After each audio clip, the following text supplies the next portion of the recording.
Hello everyone, welcome to this Notion tutorial series, and this video will probably be the shortest Notion tutorial ever. In this video I will explain how to print out a page from Notion.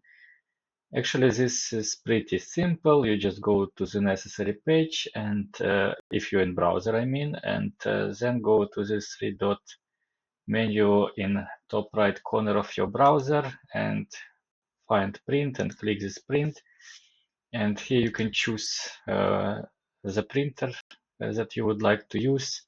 Unfortunately, I don't have a printer attached at the moment, but it definitely will work with your printer when it is attached, and just click print and that's it. You may also print it to PDF as well. Yeah. Yeah, and that's it. That's about printing Notion page in web browser.